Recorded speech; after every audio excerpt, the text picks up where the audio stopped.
കാലം തെറ്റി പെയ്യുന്ന മഴ പോലെയാണ് ചിലപ്പോൾ നമ്മുടെ ജീവിതം, ഇല്ലേ? എപ്പോ പെയ്യുന്നു, എങ്ങനെ പെയ്യുന്നു, എവിടെ പെയ്യുന്നു എന്നറിയാത്ത അവസ്ഥ പോലെ നമ്മുടെ ജീവിതത്തിൽ സംഭവിക്കുന്ന കാര്യങ്ങളൊക്കെ നമ്മൾ പ്രതീക്ഷിക്കാത്ത രൂപത്തിൽ ഇതെങ്ങനെ നടന്നു, അല്ലെ ഇതെന്താണ് എനിക്ക് ഇങ്ങനെ നടക്കുന്നത് എന്നിങ്ങനെ അന്താളിച്ചു നിൽക്കുന്ന ചില അവസ്ഥകൾ വരാറുണ്ട്. എന്നാൽ നമ്മൾ ഉദ്ദേശിക്കുന്ന കാര്യം നമ്മൾ എങ്ങനെയാണോ നടക്കണമെന്ന് ഉദ്ദേശിച്ചത് അത്തരത്തിൽ നടന്നു കിട്ടാൻ ചില പൊടിക്കൈകളുണ്ട്. ചില കാര്യങ്ങളൊന്ന് ശ്രദ്ധിച്ചു കഴിഞ്ഞാൽ, നമ്മുടെ ജീവിതത്തിൽ ചില മാറ്റങ്ങൾ വരുത്തി കഴിഞ്ഞാൽ, ചില കാര്യങ്ങൾ ഓതുകയും ചൊല്ലുകയും പറയുകയൊക്കെ ചെയ്തു കഴിഞ്ഞാൽ നമ്മൾ ഉദ്ദേശിക്കുന്ന കാര്യങ്ങൾ അതുപോലെ അള്ളാഹു സുബ്ഹാനഹു വ തആല നടത്തി തരും. ഒന്നാമത്തെ കാര്യം.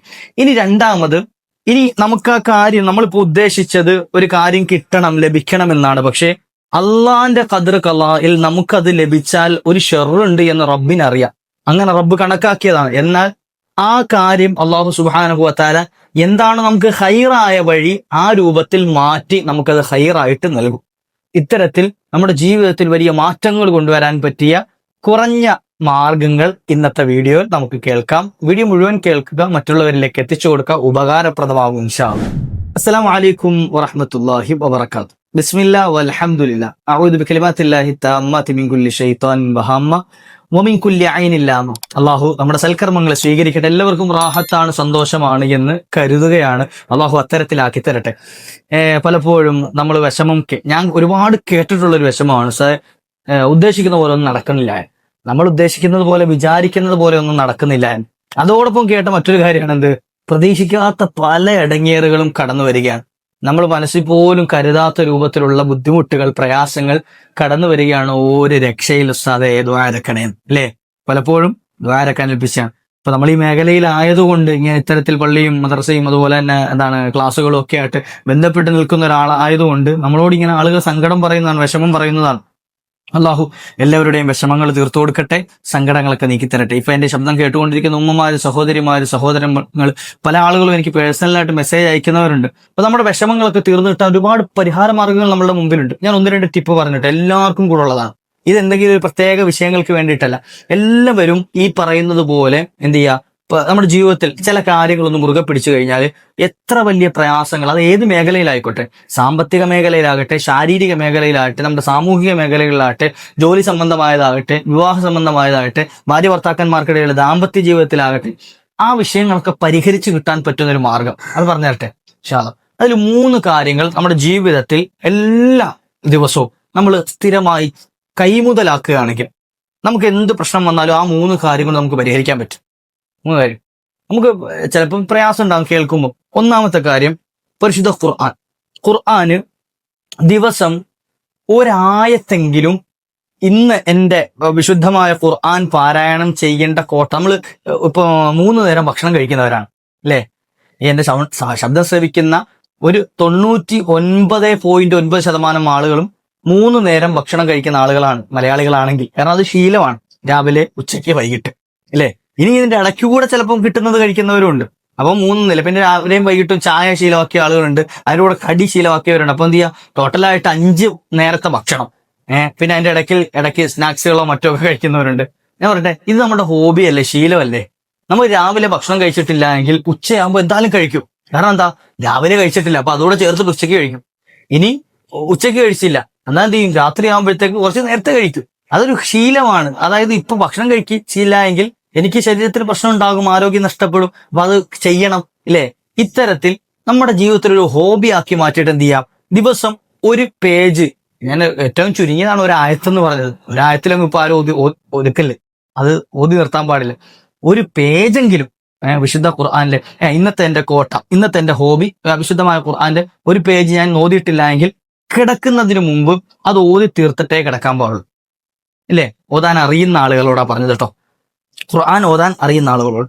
ഇനി ഖുർആൻ ഓതാൻ അറിയാത്ത സാധുക്കളുണ്ട്, ഇല്ലേ? പഠിക്കാൻ അവസരം കിട്ടാത്ത ആളുകൾ, അത്തരത്തിൽ ഖുർആനുമായി ബന്ധമില്ലാത്ത ആളുകൾ, അവർക്കുള്ളൊരു പരിഹാര മാർഗം, ഖുർആൻ ഓതാൻ അറിയില്ല എങ്കിൽ ഖുർആന് സമാനമായി നിൽക്കുന്ന, അതായത് ഖുർആനോട് കടപിടിക്കുന്ന ഒന്നുമില്ല, അതേസമയത്ത് ഇനി ഖുർആൻ ഓതാൻ അറിയാത്ത ആളുകൾക്ക് ചിലപ്പോൾ ഖുർആന്റെ ആയത്തുകളിൽ ഏതെങ്കിലുമൊക്കെ നമുക്കറിയായിരിക്കും. ബിസ്മില്ലാഹിർ റഹ്മാനിർ റഹീം നമുക്ക് അറിയുന്ന ഒരു ആയത്തല്ലേ, അതറിയാത്ത മുസ്ലിങ്ങൾ ഉണ്ടാവൂല, അത് ഖുർആന്റെ ഒരു ആയത്താണ്. ചില ആൾക്ക് ഫാത്തിഹ മുഴുവനായി ഓതാൻ അറിയുന്നവരുണ്ടാവും, അധികം ആളുകൾ ഉണ്ടാവും, കാരണം നിസ്കാരത്തിൽ ഓതേണ്ടതുള്ളത് കൊണ്ട് നമ്മൾ പഠിച്ചു വെക്കും. ചിലർക്ക് ചെറിയ സൂറത്തുകൾ അറിയായിരിക്കും അല്ലെ, ഖുൽ ഹുവല്ലാഹു അഹദ് സൂറത്ത്, ഇന്നാ അഅ്തൈനാക്കൽ കൗസർ, ഇതൊക്കെ ചെറിയ സൂറത്ത് അറിയും. എന്താണോ അറിയുന്നത്, ഖുർആനിൽ എന്താണ് നമുക്ക് ഓതാൻ അറിയുന്നത്, അത് എന്ത് ചെയ്യുക, ഒരു കുറെ തവണ ഓതാൻ ശ്രമിക്കാം. ഇപ്പൊ ഉദാഹരണം പറഞ്ഞാൽ ഒരാൾക്ക് സൂറത്തുൽ ഇഖ്ലാസ് മാത്രമേ അറിയുള്ളൂ, അതായത് ഖുൽ ഹുവല്ലാഹു അഹദ് സൂറത്ത് മാത്രമേ അറിയുള്ളൂ, എന്നാൽ എല്ലാ ദിവസവും ഒരു 10 തവണ സൂറത്തുൽ ഇഖ്ലാസ് ഓതും എന്നൊരു ടൈം ടേബിൾ ഉണ്ടാക്കിയെടുക്കാം. ഞാനിത് വെറുതെ പറയല്ല. എന്താ ഇത് പറയാനുള്ള കാരണം എന്നറിയോ? നമുക്ക് എന്തെങ്കിലും പ്രശ്നം വരുന്ന സമയത്ത് നമ്മൾ ഈ സ്ഥിരമായി ചെയ്യുന്ന സംഗതി നമ്മളത് ചെയ്തിട്ട് റബ്ബിനോട് ആ കാര്യം പറയുകയാണെങ്കിൽ അത് പരിഹരിച്ച് കിട്ടുമെന്നാ. ഇപ്പൊ കടബാധ്യത കയറി പ്രയാസപ്പെട്ട് നിൽക്കുന്ന ഒരാളാണെങ്കിൽ അയാൾ സ്ഥിരമായി തബാറക്ക സൂറത്ത് ഓതുന്ന ആളാണ്, ഉദാഹരണം പറയാം, അല്ലെങ്കിൽ സൂറത്തുൽ വാഖിഅ ഓതുന്ന ആളാണ്. എന്നാൽ ആ വ്യക്തി സൂറത്തുൽ വാഖിഅ ഓതിയതിനു ശേഷം അള്ളാഹു എന്റെ കടം നീ വീട്ടി തരണേ, അല്ലെങ്കിൽ സൂറത്ത് തബാറക്ക ഓതിയതിനു ശേഷം അള്ളാഹു എന്റെ കടം നീ വീട്ടി തരണേ എന്ന് ദുആ ഇരുന്നു കഴിഞ്ഞാൽ ആ ദുആ അള്ളാഹു സ്വീകരിക്കും. അത് തട്ടിക്കളയില്ല, ആ പ്രശ്നം പരിഹരിച്ചു കിട്ടും.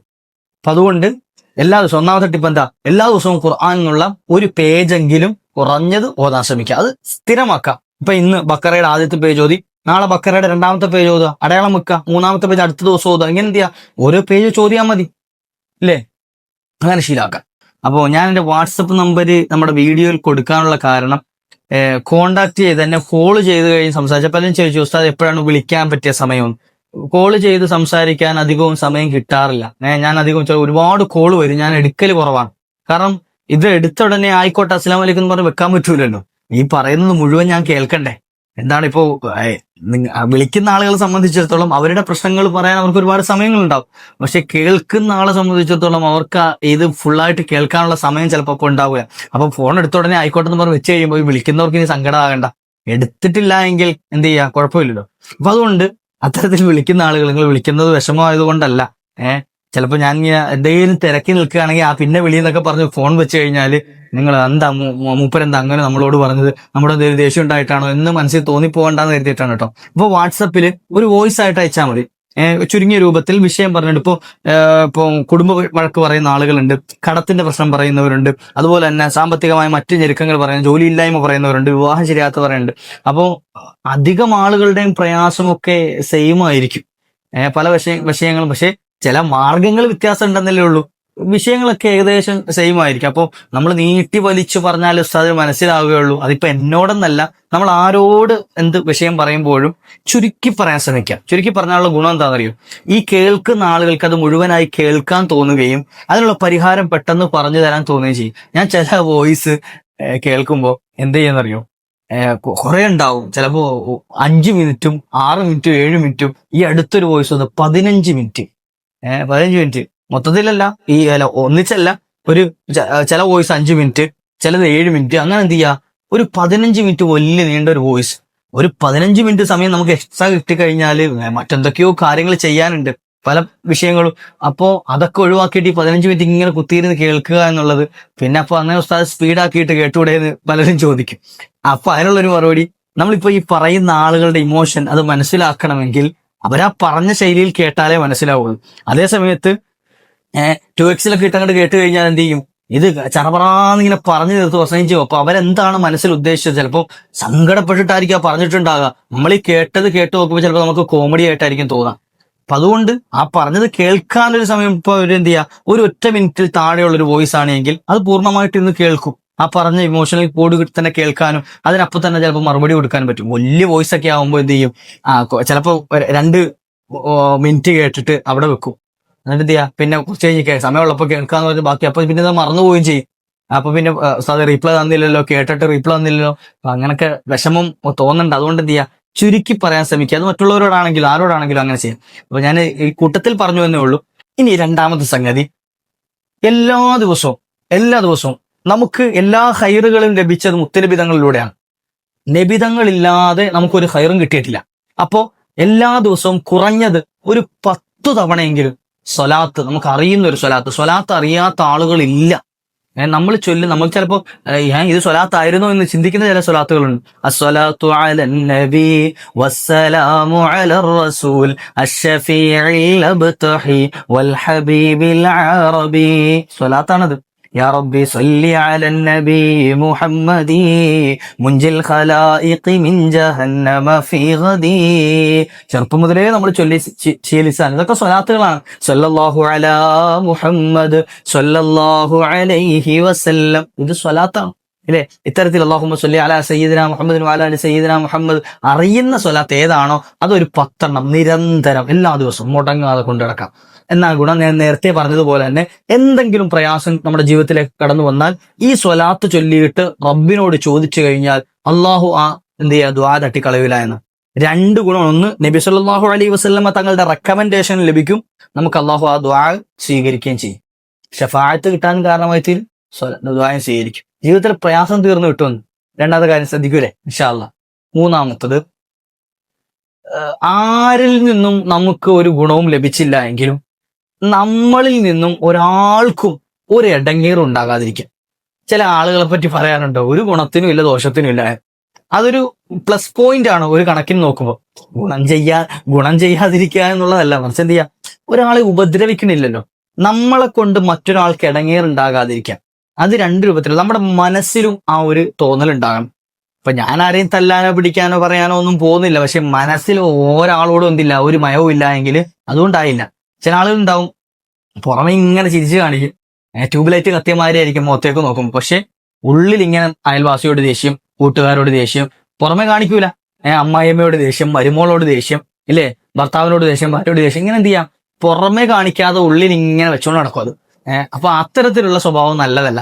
ഒരാളോടും, മഹാനായ ബിലാൽ റളിയല്ലാഹു അൻഹുവിന്റെ ഒക്കെ ചരിത്രം പറയുന്നുണ്ട്. ബിലാൽ തങ്ങൾക്ക് സ്വർഗത്തിൽ അള്ളാഹു സ്ഥാനം കൊടുക്കാനുള്ള കാരണം ചോദിച്ചു പറയാ, എനിക്ക് ഒരാളോടും ഒരു ദേഷ്യമില്ല, എന്റെ മനസ്സിൽ ഒരാളോടും ഒരു വെറുപ്പില്ല. ഉമയ്യത്ത് ബിൻ ഖലഫ് അടക്കമുള്ള ആളുകൾ, അല്ലെങ്കിൽ അബൂജഹൽ അടക്കമുള്ള ആളുകൾ മണലിൽ കിടത്തിയിട്ട് ചാട്ടവാത് കൊണ്ട് അടിച്ച് പൊട്ടിച്ചിട്ടും അവരോടൊന്നും ഒരു ദേഷ്യമില്ല എന്നാ പറഞ്ഞതിന്റെ അർത്ഥം. അത്രയും ഉപദ്രവിച്ചിട്ടും അത്രയും പ്രയാസപ്പെടുത്തിയിട്ടും അവരൊക്കെ പോയി, അവരുടെ പാട്ടിന് പോയി, അവര് ഉപദ്രവിച്ചു പോയി. ഓക്കെ, അത് ഞാൻ മനസ്സിൽ വെച്ചുകൊണ്ടാണ് എന്ത് കാര്യം, എനിക്ക് ഒരാളോടും ഒരു വെറുപ്പോ വിദ്വേഷവും ഇല്ല. അതുകൊണ്ട് സ്വർഗത്തിൽ അവരുടെ ചെരുപ്പിന്റെ ശബ്ദം ഞാൻ കേൾക്കുന്നു എന്ന് മുഹമ്മദ് റസൂലുള്ളാഹി സ്വല്ലല്ലാഹു അലൈഹി വസല്ലം. 3ാമത്തെ ടിപ്പ്, ഇതൊക്കെ നമുക്ക് ജീവിതത്തിൽ പതിവാക്കാൻ പറ്റുന്ന സംഗതിയല്ലേ. ഒരാളോടും ഒരു വെറുപ്പോ വിദ്വേഷമോ പകയോ ഒന്നും ഇല്ലാതിരിക്കാൻ. ഗുണം എന്താണെന്നറിയോ, അല്ലാഹു സുബ്ഹാനഹു വ തആല നമുക്ക് മയം ചെയ്യുന്ന ആളുകളെ കൊണ്ട് നമ്മെ സഹായിക്കും. നമ്മോട് കൃപ ചെയ്യുന്ന മല്ലാ യർഹം ലാ യുർഹം, നബി തങ്ങൾ വെറുതെ പറഞ്ഞതല്ല. നമ്മുടെ മനസ്സിൽ കരുണയുണ്ടെങ്കിൽ, കൃപയുണ്ടെങ്കിൽ, അനുകമ്പയുണ്ടെങ്കിൽ നമ്മോടും തിരിച്ചു കിട്ടുകയുള്ളൂ, നമുക്കും അത് ലഭിക്കുകയുള്ളൂ. അതുകൊണ്ട് ഒരാളോടും ഒരു വിദ്വേഷവും ഇല്ലാത്ത നല്ല ഖൽബിന്റെ ഉടമകളാക്കി തീരുക. അല്ലാഹു സുബ്ഹാനഹു വ തആല അത്തരത്തിൽ നല്ല ഹൃദയത്തിന് ഉടമകളാക്കി തരുമാറാകട്ടെ. ഈ ഒരു 3 കാര്യം നമുക്ക് ശ്രദ്ധിക്കാൻ പറ്റുന്നതല്ലേ.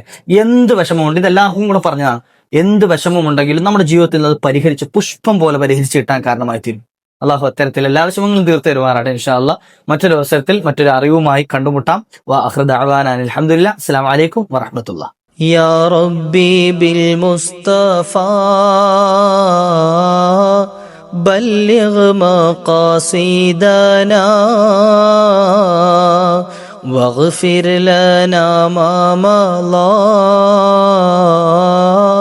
യാ വാസിഅൽ കറമി യാ റബ്ബി ബിൽ മുസ്തഫാ ബല്ലിഗ് മഖാസിദനാ വഗ്ഫിർ ലനാ മാ മളാ യാ വാസിഅൽ കറമി യാ റബ്ബി ബിൽ മുസ്തഫാ ബല്ലിഗ് മഖാസിദനാ വഗ്ഫിർ ലനാ മാ മളാ യാ വാസിഅൽ കറമി മൗലായ സ്വല്ലി വസല്ലിം ദായിമൻ അബദാ അലാ ഹബീബിക ഖൈറിൽ ഖൽഖി കുല്ലിഹിം സ്വല്ലല്ലാഹു അലാ മുഹമ്മദ് സ്വല്ലല്ലാഹു അലൈഹി വസല്ലം സ്വല്ലല്ലാഹു അലാ മുഹമ്മദ് സ്വല്ലല്ലാഹു അലൈഹി വസല്ലം അല്ലാഹുമ്മ സ്വല്ലി അലാ മുഹമ്മദ് യാ റബ്ബി സ്വല്ലി അലൈഹി വസല്ലിം.